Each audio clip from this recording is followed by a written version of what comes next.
नमस्कार विद्यार्थी मित्र आणि मैत्रिणींनो, आपण आज या ठिकाणी वित्तीय व्यवस्था सत्र 2 SYBA अर्थशास्त्र या विषयाचे काही बहुपर्यायी प्रश्न पाहणार आहोत. तर चला पाहूया पहिला प्रश्न काय आहे. टिंबटिंब भारतातील बँकांसाठी बँकर म्हणून काम करते.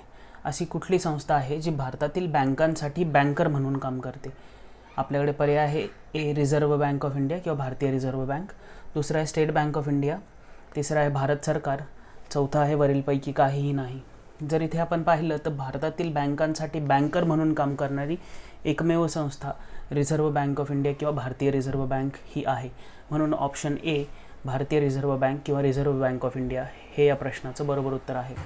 त्याच्यानंतर आपण दुसऱ्या प्रश्नाकडे. दुसरा प्रश्न आहे, टिंबटिंब शेवटच्या रिसॉर्टचा सावकार म्हणूनही म्हणतात.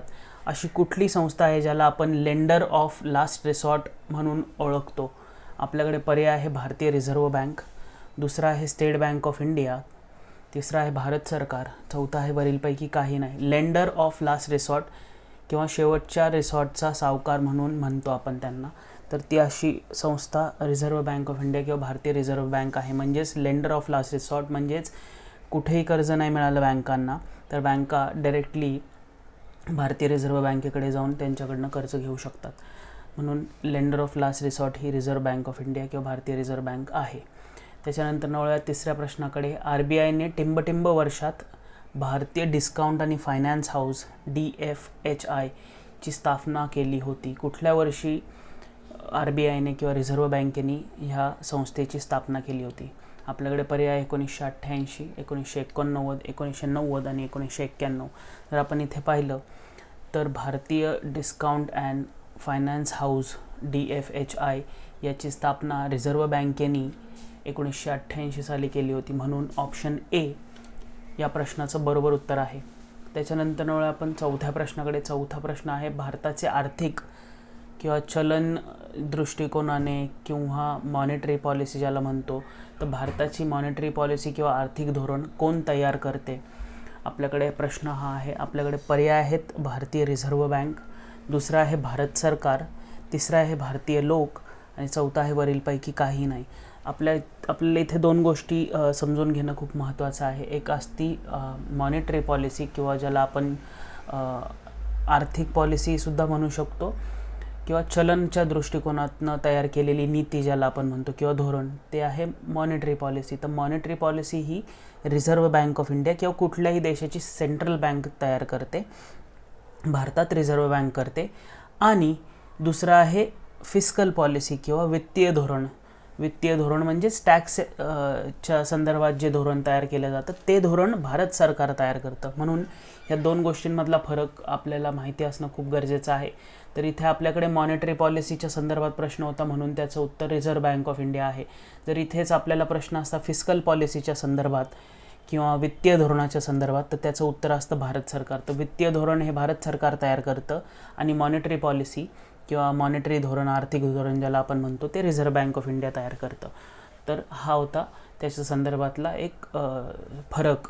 तर खूप महत्त्वाचा प्रश्न आहे हा. त्याच्यानंतर आपण पाचव्या प्रश्नाकडे. पाचवा प्रश्न आहे, त्यांच्या विवेकबुद्धीनुसार टिंबटिंब कोणत्याही वेळी आर्थिक धोरण जाहीर करू शकते? अशी कुठली संस्था आहे जी आपल्या विवेकबुद्धीच्या अनुसार त्या देशाचं आर्थिक धोरण कधीसुद्धा जाहीर करू शकते किंवा कोणत्याही वेळी जाहीर करू शकते? आपल्याकडे पर्याय आहे भारतीय रिझर्व्ह बँक, दुसरा पर्याय आहे स्टेट बँक ऑफ इंडिया, तिसरा आहे भारत सरकार आणि चौथा आहे वरीलपैकी काही नाही. आपण मागील प्रश्नातच पाहिलं होतं की आर्थिक धोरण किंवा monetary policy reserve bank of India तयार करते आणि पब्लिश करते. तर इथे आपल्याला थेट प्रश्न विचारला आहे की त्यांच्या विवेकबुद्धीनुसार अशी कुठली एक संस्था आहे जी कोणत्याही वेळी आर्थिक धोरण जाहीर करू शकते? तर याचं उत्तर आहे reserve bank of India. Reserve bank of India त्यांच्या विवेकबुद्धीनुसार कोणत्याही वेळी आर्थिक धोरण जाहीर करू शकतात. त्याच्यानंतर आपण वळूया सहाव्या प्रश्नाकडे. सहावा प्रश्न आहे, भारतीय रिझर्व्ह बँक दरवर्षी टिंबटिंब महिन्यात चलनविषयक धोरण जाहीर करते. म्हणजेच मॉनिटरी पॉलिसी, आर्थिक धोरण, चलनविषयक धोरण अशा बहुतेक शब्दांचा वापर केला जाईल मॉनिटरी पॉलिसीला डिफाईन करण्यासाठी किंवा मॉनिटरी पॉलिसी बोलण्यासाठी. तर चलनविषयक धोरण किंवा नीती भारतीय रिझर्व्ह बँक कुठल्या महिन्यात किंवा कोणत्या महिन्यात जाहीर करते? तर आपल्याकडे पर्याय आहेत जानेवारी, फेब्रुवारी, मार्च आणि एप्रिल. हे दरवर्षी होतं आहे. तर दरवर्षी भारतीय रिझर्व्ह बँक एप्रिल महिन्यात चलनविषयक धोरण जाहीर करते. तर ऑप्शन डी एप्रिल हे या प्रश्नाचं बरोबर उत्तर आहे. त्याच्यानंतर वळूया आपण 7व्या प्रश्नाकडे. 7वा प्रश्न आहे, RBIने एप्रिलमध्ये आपले चलनविषयक धोरण जाहीर केले आणि त्यानंतर तिमाही आढावा टिंबटिंब कधी घेते? तिमाही आढावा कधी कधी घेतला जातो याच्या संदर्भात हा प्रश्न आहे. आपण 6व्या प्रश्नामध्ये पाहिलं होतं की भारतीय रिझर्व्ह बँक दरवर्षी एप्रिल महिन्यात चलनविषयक धोरण जाहीर करते, पण त्याचा तिमाही आढावासुद्धा घेते. तर ते कुठल्या महिन्यांमध्ये घेतला जातो? आपल्याकडे पर्याय आहे जुलै, ऑक्टोबर, जानेवारी आणि वरीलपैकी सर्व. जर इथे आपण पाहिलं तर एप्रिल महिन्यामध्ये भारतीय रिझर्व्ह बँक दरवर्षीप्रमाणे सालाबादप्रमाणे त्यांचं चलनविषयक धोरण जाहीर करते आणि जुलै, ऑक्टोबर आणि जानेवारी या महिन्यांमध्ये तिमाही आढावासुद्धा घेते. म्हणून वरीलपैकी सर्व हे या प्रश्नाचं बरोबर उत्तर आहे. तर इथे 2 गोष्टी खूप महत्त्वाच्या आहेत. पहिली गोष्ट, दरवर्षी कुठल्या महिन्यामध्ये चलनविषयक धोरण जाहीर होतं आणि त्याचा तिमाही आढावा कुठल्या कुठल्या महिन्यांमध्ये घेतला जातो. तर दरवर्षी एप्रिल महिन्यात जाहीर होतं धोरण आणि त्या धोरणाचा तिमाही आढावा हा जुलै, ऑक्टोबर आणि जानेवारी महिन्यांमध्ये घेतला जातो. म्हणून इथे ह्या 2 प्रश्न खूप महत्त्वाचे प्रश्न आहेत परीक्षेच्या दृष्टिकोनाने. त्याच्यानंतर आपण वळूया 8व्या प्रश्नाकडे. 8वा प्रश्न आहे, RBIचे वार्षिक आर्थिक धोरण टिंबटिंब समाविष्ट आहे. कुठल्या गोष्टींचा समावेश आहे आर्थिक धोरणामध्ये, किंवा आपण मॉनिटरी पॉलिसी ज्याला म्हणतो किंवा चलनविषयक धोरण ज्याला म्हणतो, त्याच्यामध्ये कुठल्या गोष्टींचा समावेश आहे? तर आपल्याकडे पर्याय आहे मॅक्रो आर्थिक किंवा मॅक्रो इकॉनॉमिक चलनविषयक घडामोडी आणि कृती आणि ताज्या धोरणात्मक उपाय. म्हणजेच इथे आपण 2 गोष्टी बघतोय. पहिली मॅक्रो इकॉनॉमिक डेव्हलपमेंट्स आणि मॉनिटरी डेव्हलपमेंट्स प्लस त्या वर्षी घेतलेल्या ताज्या धोरणात्मक उपाय आणि कृती, ह्या 2 गोष्टी इथे बघितल्या जात आहेत. दुसरं आहे सूक्ष्म आर्थिक विकास आणि कृती, म्हणजेच मायक्रो इकॉनॉमिक डेव्हलपमेंट आणि त्या वर्षी घेतलेले नवीन धोरणात्मक उपाय आणि त्याचे ॲक्शन्स.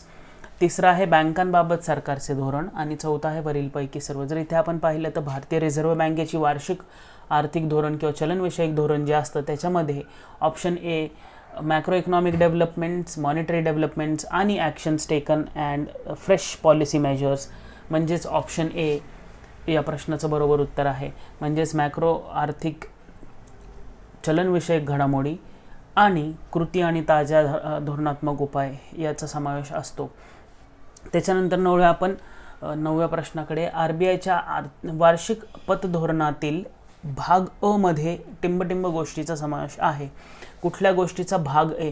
आपण जर पाहिलं तर 2 भाग असतात चलन विषयक जे धोरण असतं त्याच्या 2 भाग, म्हणजेच भाग अ आणि भाग ब.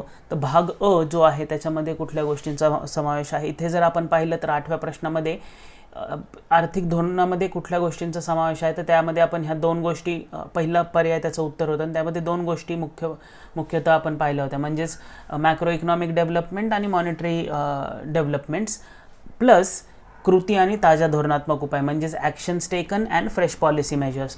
तर ह्या 2 गोष्टी होत्या. तर ह्या कुठली गोष्ट ह्यातली ही भाग अ मध्ये येते आणि कुठली भाग ब मध्ये येते ते आपल्याला पाहायचं. तर आपल्याकडे पर्याय आहे मॅक्रो आर्थिक आणि चलनविषयक घडामोडी, दुसरा आहे कृती आणि ताज्या धोरणात्मक उपाय, तिसरा आहे बँकांबाबत सरकारचे धोरण आणि चौथा आहे वरीलपैकी सर्व. जर इथे आपण पाहिलं तर रिझर्व्ह बँकेच्या भाग अ मध्ये रिझर्व्ह बँकेची जी वार्षिक पतधोरणं आहेत त्याच्यातील भाग अ मध्ये आपल्याला मॅक्रो इकॉनॉमिक डेव्हलपमेंट्स आणि मॉनिटरी डेव्हलपमेंट्स हे बघायला मिळतात. म्हणजेच ऑप्शन ए मॅक्रो आर्थिक आणि चलनविषयक घडामोडी ह्या 2 गोष्टी आपल्याला भाग अ मध्ये बघायला मिळतात.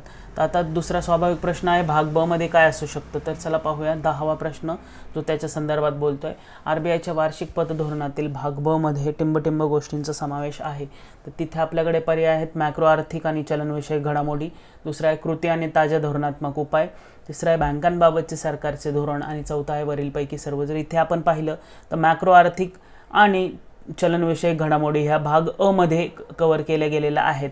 तर आता इथे जी गोष्ट आहे ती ऑब्व्हियसली कृती आणि ताज्या धोरणात्मक उपाय म्हणजेच actions taken and fresh policy measures हेच असू शकतं उत्तर. कारण की आपण इथे 8व्या प्रश्नामध्ये पाहिलं होतं की RBIच्या वार्षिक धोरणामध्ये ह्या 2 गोष्टींचा समावेश आहे, म्हणजेच मॅक्रो आर्थिक आणि चलनविषयक घडामोडी आणि कृती आणि ताज्या धोरणात्मक उपाय. तर त्यातला एक ही जी गोष्ट आहे ती गोष्ट आपल्याला भाग अ मध्ये दिसली, तर भाग ब मध्ये दिसणारी गोष्ट आहे कृती आणि ताज्या धोरणात्मक उपाय. म्हणून ऑप्शन बी हे या प्रश्नाचं बरोबर उत्तर आहे.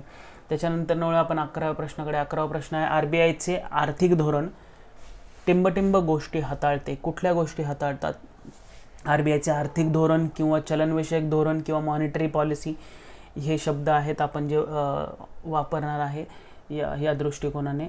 तर इथे आपण जर पाहिलं तर RBIचे आर्थिक धोरण, पहिला आपल्याकडे पर्याय आहे आर्थिक स्थिरता हाताळते, दुसरा पर्याय आहे आर्थिक बाजारपेठा हाताळते, तिसरा आहे व्याजदर आणि चौथा आहे वरीलपैकी सर्व. जर इथे आपण पाहिलं तर RBIचे आर्थिक धोरण हे वरीलपैकी सर्व गोष्टी हाताळतात, म्हणजेच आर्थिक स्थिरता ज्याला इकॉनॉमिक स्टेबिलिटी म्हणतो, आर्थिक बाजारपेठ म्हणजेच फायनान्शियल मार्केट्स किंवा इकॉनॉमिक मार्केट्स, आणि तिसरा आहे व्याजदर किंवा इंटरेस्ट रेट्स. म्हणून वरीलपैकी सर्व हे या प्रश्नाचं बरोबर उत्तर आहे. त्याच्यानंतर आपण 12व्या प्रश्नाकडे. 12वा प्रश्न आहे RBIचे आर्थिक धोरण टिंबटिंब गोष्टी हाताळतात. सेम प्रश्न आहे, फक्त आपल्याकडे पर्याय वेगळे असणार आहेत इथे. पहिला पर्याय आहे क्रेडिट वितरण, दुसरा आहे नियमांक निकष, तिसरा आहे आर्थिक समावेश आणि चौथा आहे वरीलपैकी सर्व. जर इथे आपण पाहिलं तर क्रेडिट वितरण, त्यानंतर नियमांक निकष, आर्थिक समावेश, या तिन्ही गोष्टी हाताळल्या जातात RBIच्या आर्थिक धोरणामध्ये.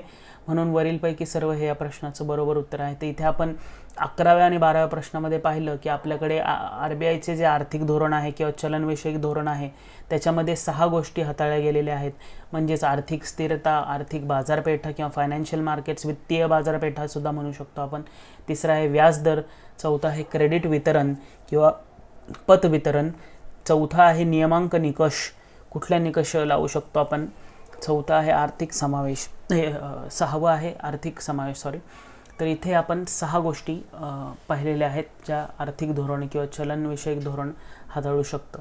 त्याच्यानंतर आता इथे मी थांबतोय. आपण नेक्स्ट लेक्चरमध्ये अजून प्रश्न पाहूयात. धन्यवाद.